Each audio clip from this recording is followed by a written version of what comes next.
yung tanong nga dito na bayan o sarili na question ni naalala ko comment ni na James Bond. Bayan o sarili, 'di ba? Ilang beses nang pinakita yun ni Inday. Na kaya niyang piliin yung bayan niya. An aching mother. Sa gitna ng krisis, sa gitna ng trahedya, lumabas ng ospital, hinanap yung terorista, kinalinga yung sugatan doon sa Davao. Things that Bongbong Marcos cannot do. You're not half as good as Inday, Diyos me.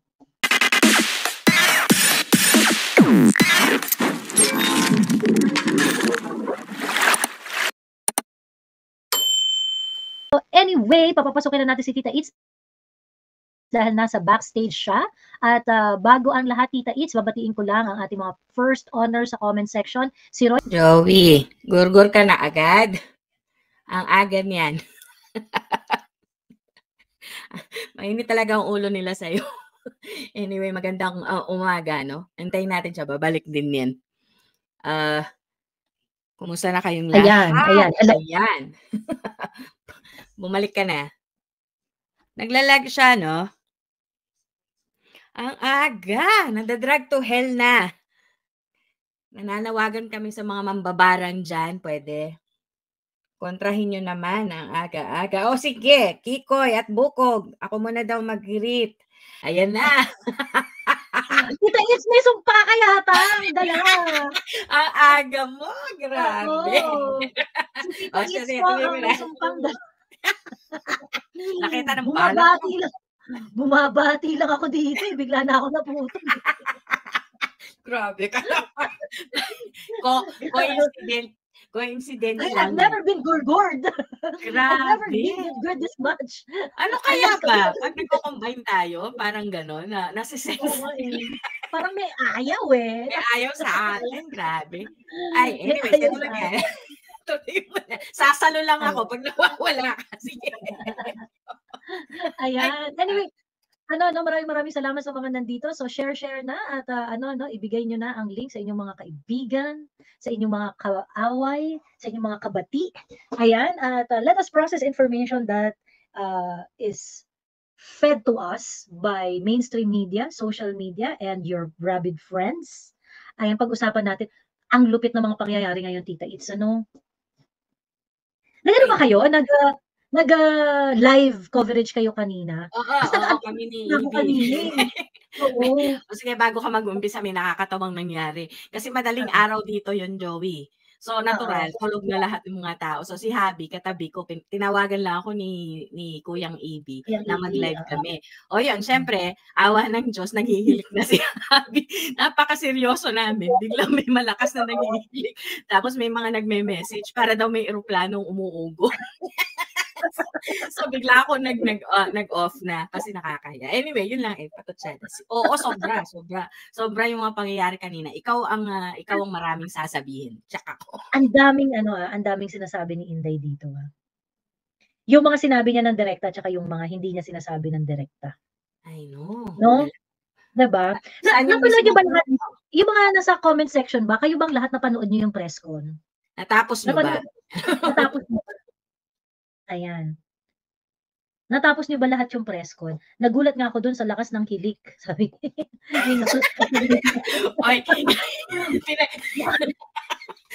nag-viral yung asawa ko, hindi niya alam. Oo. Tita Itz, kilala ni nalihilik ng asawa mo. Uy, nangyayari yun sa live ha. Kaya ano.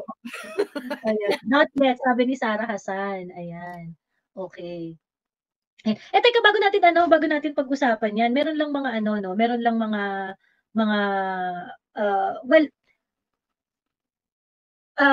mga balita na tinihintay pa natin kung paano magde-develop.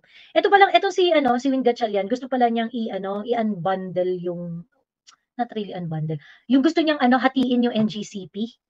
Para i-reform yung operation ng NGCP.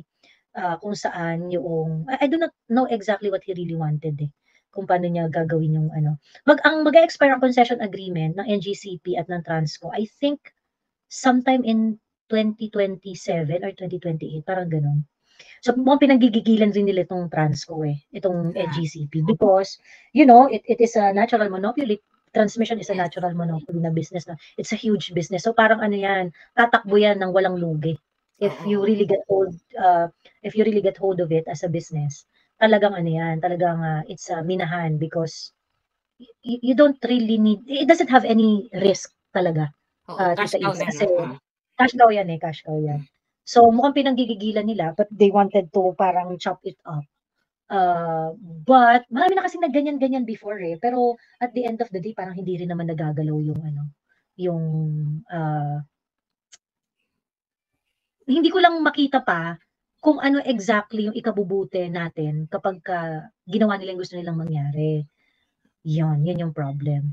Yun yung problem. So, I wanted to hear more about it. Para wala pa akong masyadong material nila Win Gatchalian dito, ano ba exactly talaga yung gusto nilang mangyari.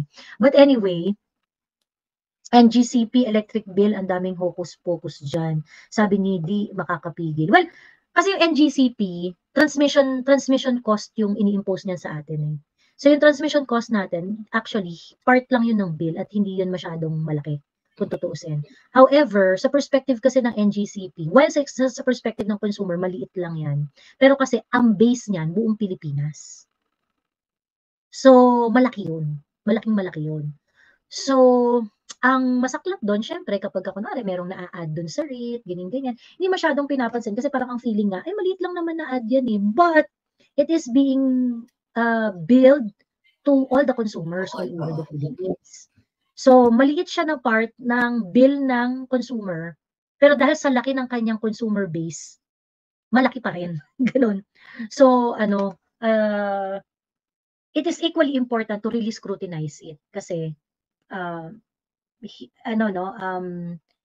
it's very important kung saan mo tinitingnan yung charge. And I think you should not look at it sa part ng consumer na hindi sa bill ko maliit lang naman tong sinisingil ng Transco ganyan. No, it's not about the kasi it should have been lesser than that. Mas maliit pa yun dapat kasi tandaan nyo ang consumer base ng NGCP buong Pilipinas. Ayun. So yon.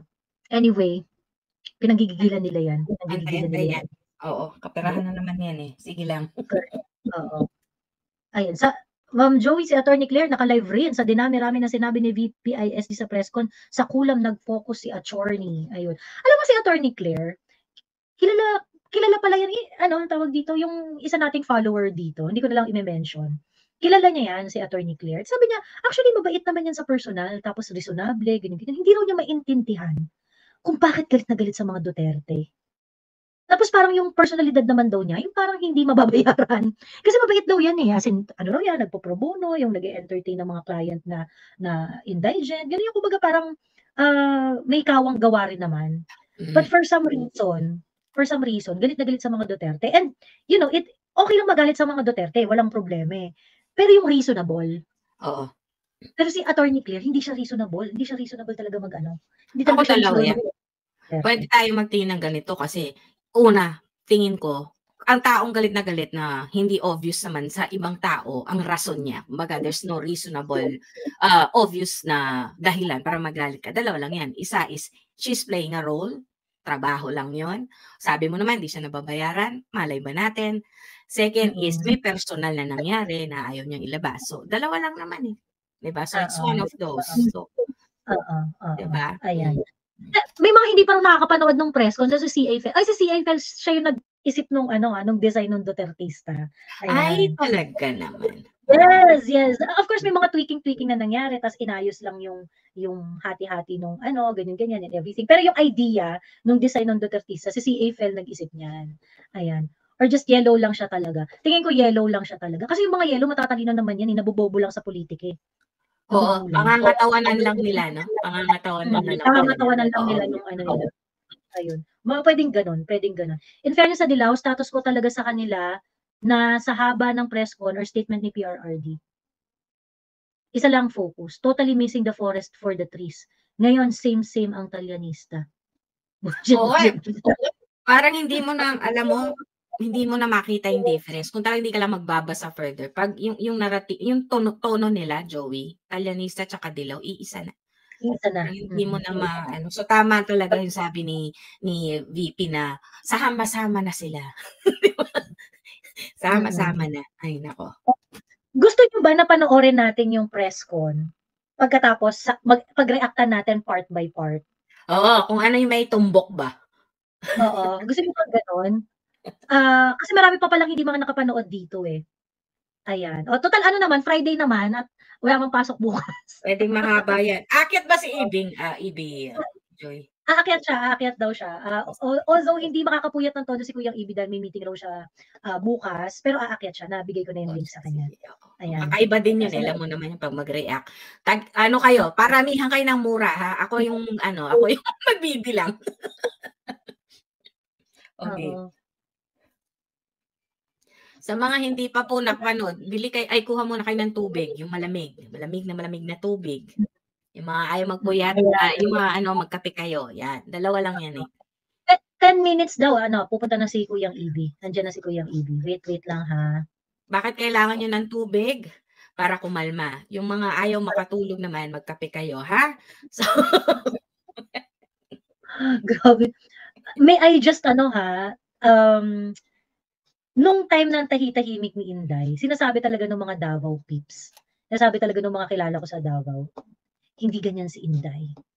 Hindi siya yung tahimik, hindi talaga Ito nakikita na natin yung Inday na nakakatakot. Ayan. Ayun, yung Inday na talagang si Inday, laban na laban. Laban na laban. And konting spoiler lang, no. Papanoorin naman natin part by part.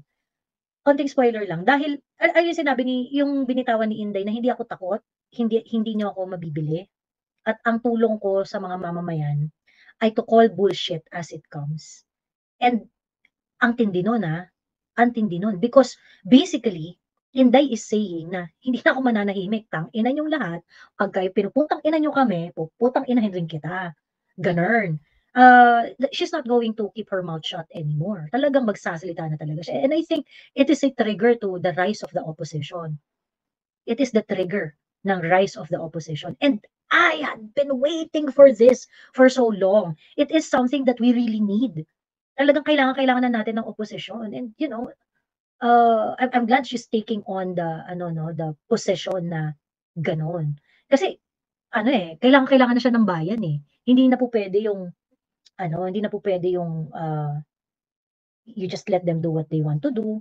Of course, Inday would say something like magsasalita siya, magre-react siya in one way or another. Pero kailangan talaga natin ng taga-rally, alam mo 'yon, ng taga-buklod. And Inday's voice, who she said na I'm going to call bullshit as it comes is something that we really, really need. Especially now. Ayan. Hi, Kuyang! Hello. Kumusta Ayan. Uy, ganda ng mic mo, Kuyang, matagal na to. baka na lang. Kasi Kaya gumana. Pagka gumana, maganda. Oo. Ayan. Mami, gusto mo umakyat? Hello. Ayan. Okay. Kuyang tawag dito, alam ko kayo kanina nag-live coverage kayo nito. Pero for this evening, babalikan natin yung ni Inday. And ang gusto sana natin gawin, kasi I find so many things na mga sinabi ni Inday na hindi niya sinabi verbally. Alam mo yun, ang dami niyang sinabi sa press con na hindi niya sinabi. Ayan, gano'n. Isa nga doon yung part na sinabi ni Inday na hindi niyo ako mabibili, hindi ako takot, hindi niyo ako mabibili. I'm going to call bullshit as it comes. And I think it's really the arrival of the real opposition. The Bongbong administration is virtually unopposed. Sino ba ang nagki-criticize sa kanya for the longest time? Ang nagki-criticize lang naman sa kanya for the longest time, yung kapatid niya. And a lot of people really find it na, diba, masyadong ilaw naman yan. Parang, your sister cannot really, parang criticize you ng bonggang-bongga. Although, may mga punto si Senator Amy na sinasabi na hindi niya gusto na ginagawa ng kapatid niya. Wala kasing lakas yun kasi syempre kapatid niya yun eh. Diba? Walang lakas yun. So, now that Inday is taking on dun sa, I think she's taking on the responsibility to lead the opposition. Whether the direction of that is for certain political goal or not, hindi na ako masyadong magki-care kasi ang importante ngayon, lumakas talaga yung boses ng pagtulikha sa administrasyon, for them to really do something. Kasi hindi nakikinig yung administrasyon pag tayo lang yung nagsasalita eh. Siyempre. Diba? And now, kapag kunwari, si Inday, meron siyang nakitang mali at siya ang nagsalita, okay, anahin natin ha, kasi may bullet points siya nung nag-start yung, maraming pasabog si Inday. Ito yung mga hindi niya, marami siyang pasabog. Pero, start pa lang ng press ko, nililimit niya na, sige, for today, ito lang sasabihin natin ha.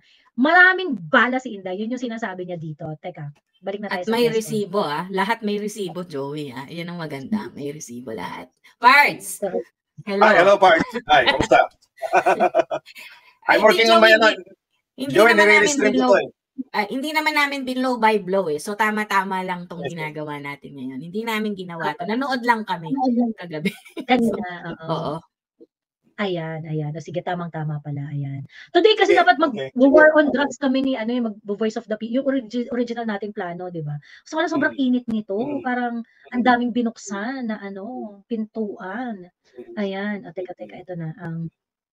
Sige. Kasi nagre-restream ako, Joey. Tignan ko muna yung audio ko. Sige. Ayan. Sige. Okay. Nakinig siya sa tatay niya, tumakbo siyang president. Hindi mangyayari itong nangyayari sa bansa natin ngayon. Ay, hindi lang yan isang beses na narinig ko, madaming beses. Even, teka, naputol yata pala yung ako sa mga iba't ibang lugar. Diretso ako sinasabihan ng... Okay, wait lang ha. Before this part, kukwento ko na lang. Kasi nung bago to, tinitingnan ni Inday yung pinrepare ng staff niya ng mga topics na pag-uusapan sa presscon. So meron doon foreign policy, ang tawag dito, yung deception, yung politics part, meron siya mga bullet points. Pag sabi gano'n ni Inday, eto lang muna tayo, hayo sa deception lang muna. Sabi niya gano'n. Ito lang muna yung pag-usapan natin. Sabi niya gano'n. Kasi ngayon, kumbaga parang ang ano nito, sa kinikilos ni Inday, talagang gusto niyang sabihin na rarat-rating ko kayo. Madami akong sasabihin, rarat-rating ko kayo. Pero sa ngayon, eto lang muna. Ayan. Diba? Napansin mo ba yun, Kuyang Ibi? Oo, marami siyang hawak. Kumbaga sige nga, para lang poker, no? Hindi niya nilaladlad yung baraha muna niya dahan-dahan. Kaya kumpiyansa This is actually a very good strategy for Inday, no? Kasi pag binongga mo lahat, isang bagsakan, medyo hindi ma-digest agad, no? So mabuti yung mga ganito, no? Every week, no? May ganyan, 1 hour, 2 hours, no? Maganda yan to counter the narrative of the other side. Ayan. Okay. Pagkatapos, ngayon, Inday went on talking about, talaga inano niya na to, I think this part, she's talking to a lot of, DDS, to a lot of Dutertistas here, yung part na to na, marami akong naririnig, ganito, ganyan. Kasi di ba merong mga, syempre, yung mga sumusuporta kay PRRD, pagka tiningnan mo yung mga nandito sa kampo natin, rin yan, iba't ibang level rin yan ng iba't ibang kumbaga iba't ibang shade rin yan ng pagka-DDS. Ganon. So yung may mga DDS na ganun kay Inday, yung mga DDS na, alam mo yan, yung mga ganon. Yung mga DDS na masama loob sa kanya, meron talaga super diehard kay Inday, yung mga ganon. Ayun. So yung ganda, wala siyang bubble, no? Wala nagpo-protect sa kanya. Kinukuha niya talaga lahat ng information. Kahit masakit pakinggan minsan, yung sinisisi siya, wala siyang protection, hindi niya sinishield yung sarili niya. Kaya yung totoo, alam niya. Hindi kagaya ng, hope, diba? Ganun rin si Basket Tita Eats. Ganun? Gusto talaga nila nire-real talk sila. Yung hindi sila nag-believe na, ayaw nila yung mga matatamis lang yung naririnig nila. Hindi bini-baby talk. Hindi bini-baby talk. Galing naman. Yung ganon. Hindi. Yung sentimiento ng mga DDS na nabubisit kay Inday na parang, ikaw kasi dapat nakinig ka sa tatay mo ganyan, yung mga ganon. Kasi totoo naman yun, ang daming sentiments nun Ang daming sentiments na ganon yung parang, ay naku, love na love ko, yung iba nga yung parang, ang impression pa nung, a long time follower ko din to sa TikTok. Sabi niya ganon, nabubisit ako kay Inday kasi si Inday hindi nakinig sa tatay. Kung nakinig siya sa tatay, hindi dapat tayo nagkaganito. Sabi ganon. And Inday answered those kind of sentiments today. So, first part nung ni Inday, ang in-address niya talaga, yung mga Dutertista. 'Diba? And I think it's very important that she talk about it. Ayan. Teka, ano na, i-play ko lang ako yung Tita Liz. Mga tao, hindi ka kasi nakinig sa tatay mo. Or they would say, one time nasabihan ako, it's all your fault.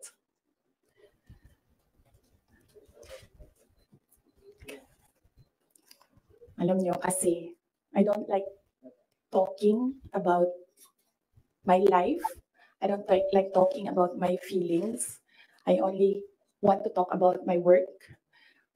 Kaya hindi ako nagsasalita. Pero ganito yung nangyari.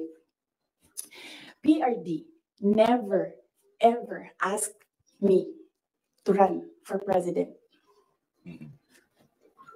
Yan yung totoo.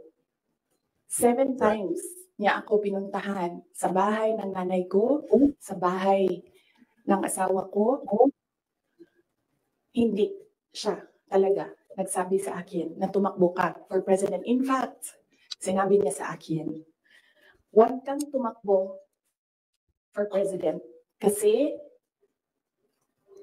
nanggaling ako dyan, mahirap siya na trabaho, anak kita, naaawa ako sa iyo to go through what I had to go through. Yan ang sinabi niya sa akin, paulit-ulit. And sino ang witness ko? To say na totoo ang sinasabi ko, yung nanay ko. Because sa 7 discussions na yon, nandoon ang nanay ko parati, nakaupo, nakikinig, hindi nagsasalita. There was only one time, one discussion na nagsalita yung nanay ko. Nilagay ko yung nanay ko doon para makinig siya sa aming dalawa ni PRD. So, on the hindsight, maybe ginamitan ako ng reverse psychology ni PRD, hindi ko alam. Siya lang ang nakakaalam kung bakit paulit-ulit niya sinabi sa akin, huwag ka tumakbo for president.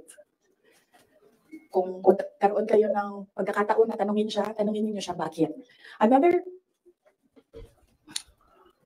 proof na hindi ako sinabihan ni PRD na tumakbong president, he left me document, 2 papers in a folder. Unfortunately, naiwan ko sa bahay namin ngayon. Dala ko siya dito sa Manila para ipakita sa inyo, pero naiwan ko siya sa bahay. Ang nakalagay doon, so maybe the next time na magkita-kita tayo lahat, dalhin ko siya. You can read, but you cannot take photos. You cannot take videos of the document. Nakalagay doon, in gist lang. Sa left side, nagsasabi siya doon, hindi si PRD. Hindi si PRD ang sumulat doon, ibang tao. Nagsasabi yung tao doon, Sara should not run. Wow, I just built the most amazing workflow on Monday.com. You build your own workflow? Wow, there are a bunch of Sorry naman, di ako naka-premium. Hindi dapat si Bongo ang tumakbong VP. Yun yung nakalagay sa left side na document. Nakalagay sa right side na document, Sara should not run for any position. She should endorse Bongo Rudy Duterte for president and vice president. So yun yung proof ko.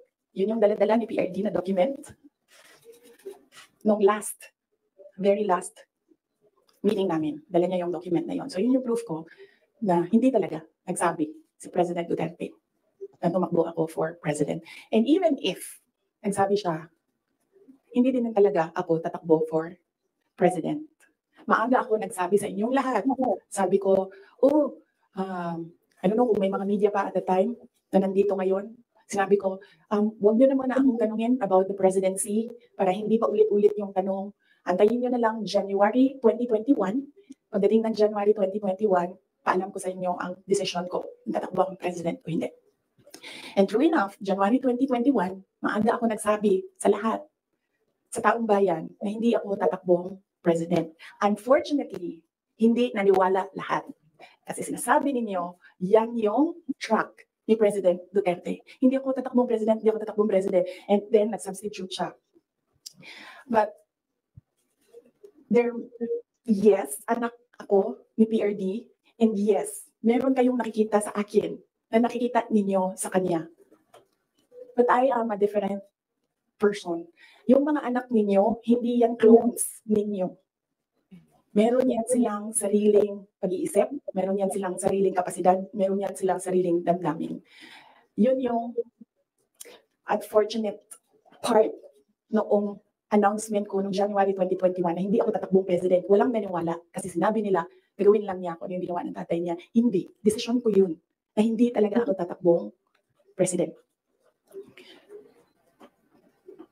Because at that time, ang gusto ko, pangarap ng lahat siguro na mayors, maka 3 consecutive terms ka as mayor. Okay. So, klaro na yun. May questions doon? Ayan. Yes, ma'am. Okay. Ayun. Sige. Yes, Okay. Kuya. Yes, no? This validates what you said, no? Na Inday is addressing the 32 million who voted for her. Yes.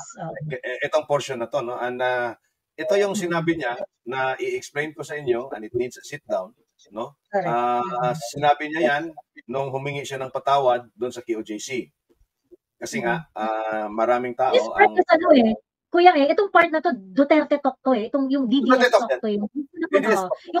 Hindi, kasi after this, yung isang reporter parang nalito kasi na parang, ano ba po bang pinag-uusapan natin? Yung hindi niya na-gets kung ano yung sitwasyon. Siguro kasi hindi naman siya DDS or hindi siya ano. But for DDS, itong matter na to na sinabi ni Inday, this is very, very important. Diba? Tama. Yes, kasi Kuya, kanina rin, meron akong narinig na isang komentary ng isang political analyst, no? Na obviously, Dilawan Pinklawan. Sabi niya, this is water under the bridge now daw. Bakit daw inuulit pa? It doesn't have any value. So, for them, ang sagot ko dyan, at sagot mo rin, at sagot natin ng mga Dutertista, hindi naman para sa inyo to eh. Itong portion ng interview na to or yung statement na to para sa amin yan. Correct. Exactly. And you know, ito yung hindi sinasabi ni Inday ng rekta, pero ito yung nakakarating sa atin na you know, si Inday alam niya yung sentiments natin bilang supporters na ni Inday at ni PRRD. Alam niya yung mga sentimiento ng mga Dutertista, ng mga Duterte supporters. 'Di ba? Nakikinig siya, alam niya yun. At when she is really put in a corner and asked to explain, kaya niyang isa-isahin yun at kaya niyang magpaliwanag. Pero sige go. Kasi itong folder na to, Joey, no? Ewan ko kung you knew in advance of this folder na yung may sa kaliwa at may sa kanan. I've known about this thing, no, yung folder thing. Well, about a few months ago na, a very credible source din. He told me personally na ganyan na nga. So I assume na marami na rin nakakaalam doon sa folder na yan. Pero you have never heard anyone posting this. You have never heard anyone na pinag-usapan to. At ngayon lang ito, klarong-klarong idinitalye ni Inday. At sabi pa nga niya, ipapakita niya yung folder na yon na may sulat. No? At hindi alam kung sino nagsulat doon. Magkabilang pages ng folder. At ipapakita daw niya at hindi lang bawal lang daw i-picture. Pero, yun nga, no? Ito talaga is addressing the 32 million. Going back to her narrative na yung isang press con din na sinabi niya ni Inday na I answer only kasi yung tinanong siya about the young guns na bakit hindi niya pinapatulan at sabi ni Inday I only answer the higher ups BBM, Zaldico and Martin Romualdez. I only answer to the 32 million who voted for me. So ito na yung continuation on yung narrative. No? So I really like what Inday is doing and her comms team with this narrative. No? Yun. At saka, actually, for far too long, no, si Inday has not been really, hindi niya pinagyayabang yung stronghold niya sa mga botante. No? Yung talagang resulta ng eleksyon na she had such a commanding number. Hindi niya yan pinagyayabang, di ba? Napansin nyo? It was only fairly recently when she was pushed against the wall na inown na niya. And when she started owning it, tayo naman, nagkaroon tayo ng mas pinanghawakan na natin ngayon. Ngayon, she's ready to defend. I think she was, but she was really very kasi ano pa siya she was still supporting the administration as a team player. Pero ngayon kasi she's being pushed against the wall, tapos parang tinatrample on yung 32 million na bumoto sa kanya, binabaliwala lang. Then she has to, stand up and ngayon pagtatanggol ko na kayo kasi hindi pwedeng baliwalain kayo. And by ignoring the 32 million, we need a leader. And I think that's what she's doing now. Ang dami natin nakikitang comments ngayon, no? I think this is her signal. Pero if I may din, Joey, no, and it's no, I don't know if you've noticed, kasi meron siyang sinabi dyan about the number of votes. Nung sinabi ni Inday kanina, no, nung nakita niya yung numbers sa results ng election, yes, sabi daw niya kaagad, they will use this against me. Yung kanyang overbearing mandate versus BBMs. So alam niya na gagamitin yung numbers niya na yon. So kaya parang parang ginagawa niyang ace on her sleeves, no, na parang last card niya yan, no, yung 32 million mandate, no, at yun nga, no, inuumpisahan na niyang ginagamit na yon, papitik-pitik, no, to ride the emotion. Tama. At ayun nga, ito this time around, I think yung opening ng press con niya na talagang she's trying to kumbaga parang put an ointment dun sa mga may gasgas for a very long time na masama ang loob sa kanya. Diba? Ganito naman kasi talaga yung nangyari dyan. Ganito talaga yan. Hindi ako hiniling ni PRRD na tumakbo. Never niya hiniling na tumakbo ako bilang presidente. And I explained it already na ganun nga yung sitwasyon. And so, nawala yung kumbaga parang, it is also a way of saying na yung energy ninyo, yung mga nakaka-align natin sa politics dyan, yung energy ninyo para intrigahin yung part na yan, wala na yan. So let's focus more on issues na mas makakabuti, mas para makakatulong para sa bayan. And I see some comments here nga na nagsasabi na yes, yung nanay ko naintindihan na kung saan nanggagaling si Inday. Ayan, parang may isa pa nagsasorry si Clever Matt, sabi niya, sorry Inday, pinanggigilan kita dahil diyan kasi akala ko talaga hindi ka nakinig sa tatay mo. Diba yung mga ganon? And this is really important for Duterte supporters to hear. Kasi, in as much as importante sa atin si Inday, importante rin yung leadership ng matanda. Kaya, importanteng makita natin na ganito yung totoong nangyari.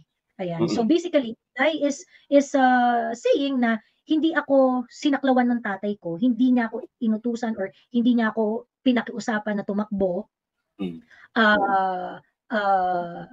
At the same time, preserving her independence, her sovereignty in making a decision for herself. Ganon. So, yun. Ayan. Yeah. Right. Okay. Punta na tayo sa next part. Play ko na ulit. Sige. Kung nagsulat doon sa folder. Unsigned siya, walang pangalan. And I think, sinadya nila na wag lagyan ng pangalan yung dalawang letters. Kasi it was really a Sarah bashing document. It did not say anything nice about me. So, I think sinadya nila na hindi sabihin sa akin kung sino yung sumulat ng dalawang documents. How did you feel po when you see those documents? Wala naman akong problema sa sarili ko. Alam ko kung anong kakayahan ko, alam ko kung anong kapasidad ko, alam ko kung ano yung kaya kong gawin. So, kung ano man yung sabihin nila, ng dalawang tao na yon, hindi siya makaka-apekto sa akin. Yes, yeah. Sige. Good morning, Michael of Reuters. Why are you telling all these details to us now? What's the context? Ang context nito is the sit down that I promised everyone.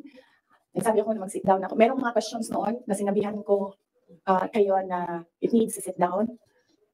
Ay, yung sinasabi kong reporter na nagtanong na bakit niyo po sinasabi to, ganyan-ganyan. Hindi niya nakikita yung value. Kasi siguro hindi naman siya kasi DDS. Of course. Naririnig niyo ba kung saan reporter? Kasi hindi ko masyado marinig kung saan sila eh. Kung saan reporter. Parang wala. Tingnan natin. Dapat ini-introduce yan, di ba?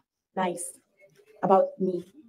So, I think sinadya nila na hindi sabihin. Why are you telling all these details to us now? What's the Wala context? eh. Kung ano man yung sabihin nila, ng dalawang tao na yon, Anyway. hindi siya nakaka-apekto sa akin. Yes, yeah. Sige. Good morning, Michael of Reuters. Why are you telling all these details to us now? What's the context? Micaelo, nagpakilala lang pero hindi sinabi kung anong paper siya. Pero kasi Tita Itz, Ang ano kasi, nung start kasi ng press con, sabi kasi ni Inday, sige ako na lang magmo-moderate. Ay, Yes, siya magpa-moderate. Oo, siya na lang magmo-moderate. So, kaya siguro hindi na parang, Oo, Kasi dapat hindi hindi kami introduce, di ba? Oo. Kasi dapat kung merong moderator, sasabihin, okay, Ibi Hugabat from Amateur Pundit, ganyan. Yung gano'n, tapos magtatanong yung reporter, gano'n. Kasi dito, sabi niya, ako na lang magmo-moderate. Kaya non-stop yung question kasi ine-entertain na lahat. Ayan, so hindi tuloy natin alam kung sino yung reporter niya. Ba't Micaelo daw yung pangalan? Ayan. Ang context nito is the sit down that I promised everyone. Sabi ko na mag-sit down ako. Merong mga questions noon na sinabihan ko kayo na it needs a sit down. Pinut off ko yung sit down na yon. Sabi ko nga I don't like talking about my life. So hindi ko siya ginawa. Related siya sa letter A, PBBM's deception claim versus VP SD. So, kailangan ko kasi sabihin sa inyo ang simula hanggang ang huli. So, in chronological order ko siya para maintindihan niyo yung kwento. So, yun yung deception. Actually, nung narinig ko yung deception,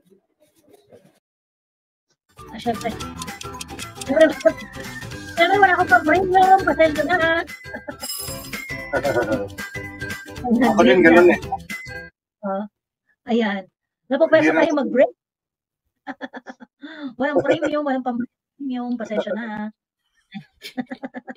Yan yung Dutertista, walang pera.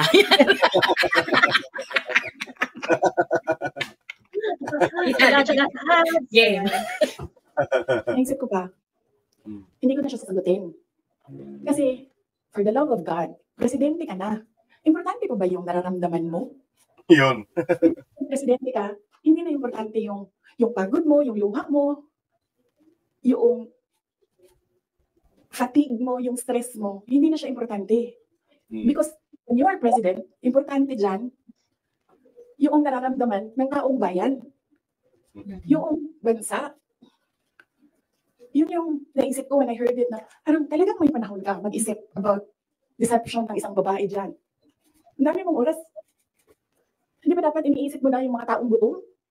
Yung presyo ng gasolina? Yung darating na Christmas? Kung sino yung maka-afford ng spaghetti, ng mango float? Ng mga importante sa Noche Buena, ng mga bahay-bahay? Di ba yun yung... So may panahon ka talaga na mag-isip na, oh, this girl.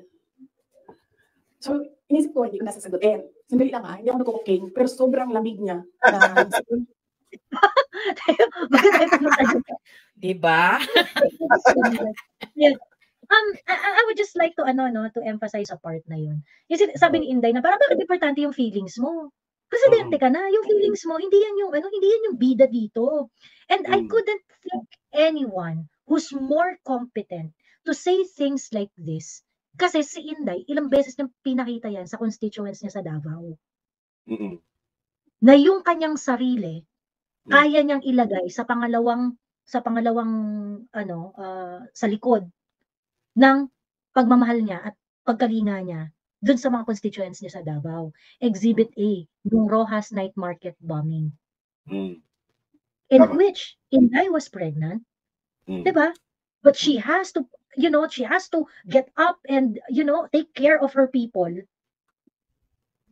Yan ba yung she had a miscarriage, di ba? Nakunan siya? Yes, nasa ospital siya. Nasa ospital siya noon. Nasa ospital siya. She got up. She got up, look after her people, inasikaso ang taong bayan, ang mga kapwa niya Davaoenyo, despite the fact that she is also aching as a mother. So, and ito yung I think these are the things that a lot of non-Duterte supporters will not understand. Yung mga ganito kasi na sinasabi ni Inday at saka ng mga Duterte, when they say something, alam kasi namin hindi kami binubullshit. Hindi sinasabi ni Inday na, ay, importante, feelings mo? Bakit, di ba? Presidente ka na, pagkatas feelings mo pa importante, na na-deceive ka, di ba? Yan pa yung importante. And when Inday is saying this, she did not tell us na, ako nga ganito. But we know, kasi alam namin yung performance ni Inday bilang mayor. Diba? And ito yung mga bagay na hindi mararating ni Bongbong Marcos dun sa mga empty words niya. Ganun. O yung mga ano dito, yung mga trolls na nandito na ang dami-dami yung sinasabi tungkol kay Inday. Sige, isa-isahin natin yung mga sinasabi ni Inday. Tingnan natin kung walang laman. Anong part dun yung walang laman? Anong part dun yung walang hugot? Kasi ito yung difference natin eh. Inday and PRRD basically represents the politics that we want to take over the Philippines. Ganitong politics. Yung politics na uunahin yung tao. Yung politics na ang sentro dapat dito kapakanan ng mamamayan. Yung feelings mo, di yan importante. You took on this job. I'm so sorry, but this is really a thankless job. You want to serve the people, and serve the people damn right. Diba? And when Inday talking about it, pinakita niya kung paano gawin yun. Meron na siyang mga exhibits kung paano niya in-exemplify na, you know what, my feelings is not really important, no? Magtatrabaho lang ako. Tinatarantado siya sa confidential fund. Did that stop her work as DepEd Secretary in running OVP, in allowing the President to credit grab lahat ng achievement ng DepEd? Of course not. Diba? So, yeah, you know, at this very moment, yung tanong nga dito na bayan o sarili na question ni, naalala ko, comment ni na James Bond. Bayan o sarili, di ba? Ilang beses nang pinakita yun ni Inday. Na kaya niyang piliin yung bayan niya. An aching mother. Sa gitna ng krisis, sa gitna ng trahedya, lumabas ng ospital, hinanap yung terorista, hinalinga yung sugatan doon sa Davao. Things that Bongbong Marcos cannot do. You're not half as good as Inday, Diyos me. Diba? So when he's talking about this na, feelings? Bakit feelings mo yung bida? Diba? Hindi yung salita lang. Meron yun. May pupunta si Inday doon. Joey, despite yung yung power play dito, no? Kasi syempre, let's be honest, she's a very powerful woman. But napaka-relatable ng mga bagay na sinasabi niya. Yung pagiging inaramdam mo yon, Joey. No, pero bilang ina din, pinakita natin niya na most mothers, they fight their fight with grace. Hindi mo nilalabas yung feelings mo.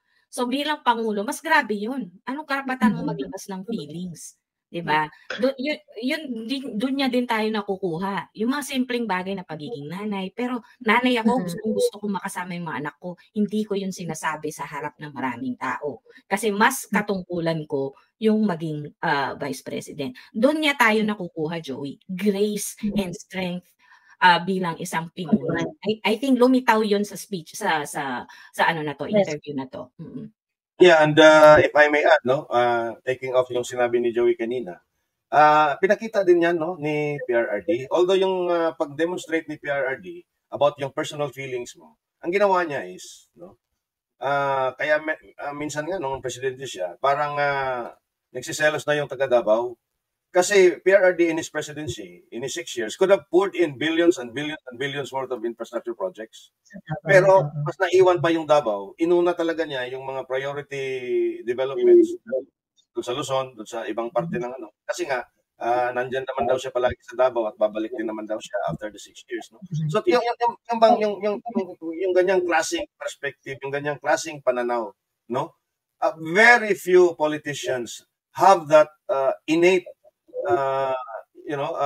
feeling of detachment from personal biases or personal feelings, yan talaga parang it's a gift, it cannot be learned. Maybe it could be learned, to some degree, pero talagang parang natudugo talaga yan.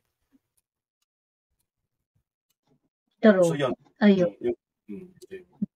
Sabi ni Arnella Chica, he wanted to draw attention daw. Pa-victim effect daw. Di ba? He wanted to draw attention. Yan naman kasi ang go-to defense niya, yung pa-victim. Diba? Tsaka yan talaga yung diskarte ng mga yellow. Kapag ka nasusukol na, victim na sila. Oh, yes. Ganyan naman talaga yung mga that's a classic manifestation of weakness. Weakness and narcissistic personality disorder, drug induced, substance induced na psychopathy. So, meron din yan dito sa Cebu, no? Ganon version. Galing mo talaga. Ganon version. Ayan. Oo. Schedule natin si Miss Pam dito, kuya. Yes. We're just finalizing our media strategies and everything, no? Magigest mo rin si Miss Pam. Ayan. Sige. Kakakupuntakin ko na rin yung ibang mga senatoriables para makakwentuhan rin natin. Ayan. Yes. Balik tayo. Sige, go. Oo, balik tayo dito sa Ay, sorry. At saka shout out pala dun sa third floor studio. Nakita ko kanina sumisigaw si Pam ng Elizabeth. Si Pam yun. Sigurado ako si Pam. Nandito si Pamela? Oy, andito rin dito din si Dare to Ask kaya powerhouse talaga tayo ngayon. Hello there. Hi there. Mami Laika, nandito rin si Mami Laika. Ayan. Yeah, Miss Laika is also here, no? Right. Kaya dami nating trolls. Ang dami nating trolls tonight. Mukhang inassignan tayo ng mga.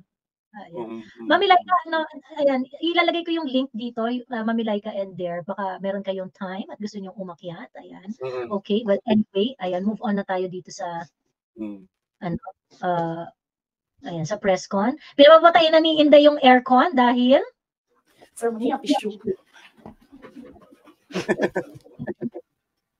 Huwag niyo lang ina-answer kasi sobrang dami natin. Tissue lang, sir. May kanyo ako. Ayoko ng panyo. Huwag niyo i-off, sir, kasi sobrang dami natin. Mamamatay tayo dito pag walang aircon. Grabe sa mamamatay. Okay. Hindi ako umiyak. Hindi ako nag-cocaine. Malamig yung aircon. Okay. Uy, talaga dito parang feeling ko talagang gigilitan niya na talaga ng exit. Grabe yun talaga. You can really see the Uy, pero may restraint pa rin siya. Oh yes, and very graceful. Yun kaya nga mas effective, Mami, Tita Itz Kaya siya mas effective kasi parang yung sinasabi niya in a very demure way. Di ba? Yung pero alam mo yung may ganyang galit yung tita mong masungit di ba? Yung galit na galit siya sa'yo, pero alam mo yung, usually kasi pagpapagalitan kanya, sisigaw-sigawan kanya, ganyan. Pero pag kasi tinawag kanya, Elizabeth. Oo. Nakatas yung isang kilay. Kasi hindi sumisigaw, mahinaw, tapos nag-smile pa. Yun na yung magdadasal ka na kasi alam mo na talaga. Alam mo na talaga yun na yung dulo ng galit ng tita mong masungit, di ba? At huwag kang magkakamali. Isang magkakamali ka lang lalabas ang dragon. Oo, correct, gano'n. Di ba ganun yung tita masungit? Pero watch with the pen. Parang pagka may pen, parang galit Parang si Pamela of third floor. Pagka may pen, yung parang guys.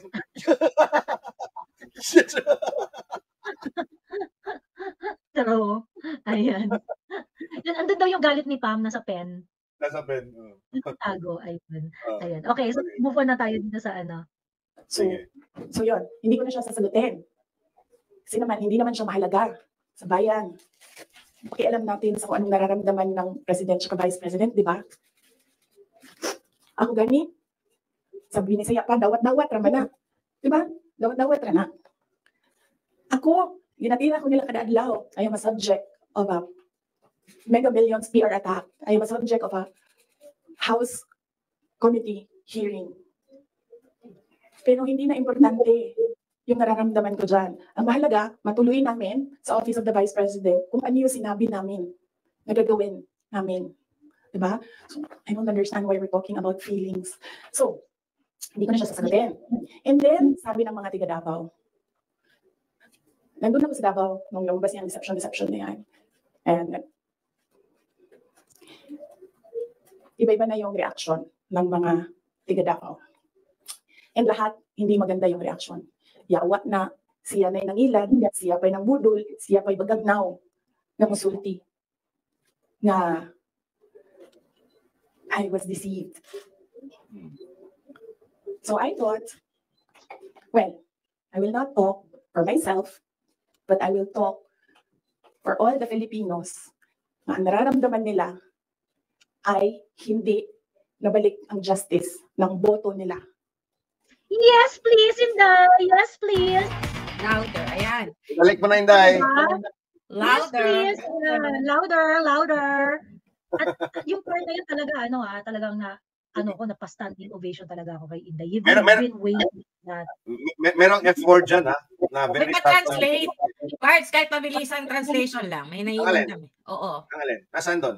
May nagbisaya siya kahit konti lang ba. Ah, Meron ang sabi- sinasabi ko, may translation dito sa live chat. Pero anyway, I think we get the Bawat context. tanggap. Oo. Dapat tanggap-tanggap. Yawa is devil. Okay, we get the point. Galit siya. Let's go. Ayun. Ayan. Okay, ito si Mami Laika. Ayan. Hello, Mami Okay. Lai. Hi, Mami Laika. Basta. Ayan, Mami Laika, naka-off pa yung phone mo. Nakamute pa si Oo. Laika. Mic test ka muna, Mami Laika. O sige, figure out pa ni Mami Laika. Sige, mamaya, okay rin yan. Naka-doble kasi yung naka-open pa yung Facebook, tapos naka-StreamYard na pala. So, doble yung salita. Okay. Ay, mo naman inaw ka, Mami Laika. Nakakaloka. Pero yung mga sinabi ni Inday na yung hindi siya tatakbo, malinaw naman yan before. And then yung tatay niya na hindi siya sinasabiang tumakbo. Mga nabash pa si Duterte noon nung parang sinabi niya sa national TV na ayaw niya patakbuhin si Inday kasi parang hindi pang babae at naawa siya sa anak niya. Tapos nabash siya na parang, ano ba tawag doon? Sexist nung si Duterte. Misogynistic, yeah, I remember. So, aware naman, kapag DDS ka, aware ka dun sa ganong senaryo. Kaya nga, di ba, Mami Joey, nung nililigawan nila si Inday, parang hinihintay natin, tapos nung sumagot na si Inday, tuwan-tuwa tayo, natatakbo siyang BP ni BBM. So, yun. So, paano naman yung sinasabing Inday sa nangyari noon? I think yung pinanggagalingan ng iba na mga kwento-kwento tungkol dun sa, kasi di ba parang, nagkagulo rin nung time na yon yung kung sinong tatakbong presidente, ganyan-ganyan, na bata, na may basbas ni PRRD. So apparently, parang di ba parang ang nangyari nun si Bongo. Di ba si Bato yung nag-file na presidente ng PDP? Oo. Di ba nag-file pa siya? Tapos parang, lang siya. Placeholder si Bato. Oo. Parang naging placeholder siya doon. Pagkatapos, yun nga, nagkaroon ng yung kay Senator Bongo, ganon. So I think nagkaroon ng and yun nga, aware din yung mga tao na ilang beses nag-usap si Inday at saka si PRRD. So tumakbo na yung mga speculation na probably PRRD is trying to persuade Inday na tumakbo and whatnot and ganyan. But apparently wala pala talaga. So ibig sabihin, nung time na nagsasabi sila sa public kung ano yung nangyari, that's all there to it. Oo, that's all there to it. Ganon. Ayun. To be fair, iniisip ko, baka rin naman kasi yung mga pinapakita at saka yung mga sinasabi ni PRRD, parang sa part niya, hindi niya direktang sasabihin kay Inday na, Day, tumakbo ka naman presidente. Yung ganon. Baka hindi niya yung direktang sasabihin ganon. Kasi alam niya na, kilala niya si Inday na the more na sasabihin niya tamakbo si Inday na presidente, lalong hindi. Ganon. Siguro at the most, baka yun. Baka yun. Pero hindi in-encourage ni PRRD si Inday na tumakbo. That has been very, very clear. Ay, namin din naman ni Inday, no, na baka nag-reverse psychology daw si PRRD sa kanya. So, if ever, yun na yung pinakabongga doon. Ang problema, walang kumbaga parang hindi talaga klaro na ganun yung, the old man also understands na hindi niya kayang kontrolin si Inday. At sa part naman ni PRRD, wala rin naman talaga siyang sinabi. Kasi yung publicly ang sinasabi ni PRRD, ayaw niyang patakbuhin si Inday, di ba?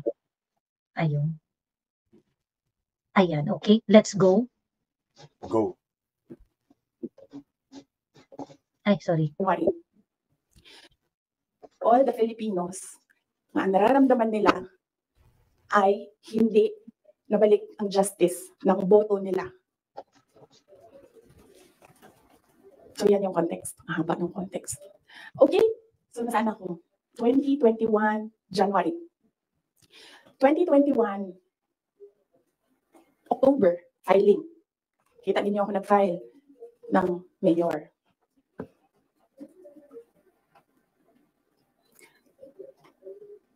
Mayor talaga yung tatakbuhan ko. Sakit sa akin na narinig yung mga tao na we are disappointed in you. Kasi sa pagtakbo ba, hindi magud na siya ka na ganing kung ingnan ka sa mga tao nga, daganday, magagana lang ka, munang na ka. Hindagan ko, presidente, inganyan may tabo. Nagkaroon ako ng SWOT Translate. analysis. Ayan, pa-translate kuya. Kuya. Ang sabi ni Inday, pagka yung ganyan na tatakbo ka o hindi naman daw kasi ang dami daw na nagsasabing mga tao na hey, tumakbo ka, saka tatakbo ka na lang rin. Hindi yan daw ganon, hindi siya ganon magdidesisyon, no? Na para bang sinasabi ni Inday, it's not only the clamor of the people ang magiging basihan niya, no, sa pagdidesisyon or naging basihan niya nung nag-decide siya. In fact, probably pag nag-decide siya in 2028, no, kung tatakbo siya, no, yan ang sinabi niya, no? At sinabi nga dito niya, when you continue that, na nag-SWOT analysis pa daw siya, no. So, ang sabi ni Inday, maraming factors, hindi lang yung maraming taong nag-udyok sa kanya. Ayan.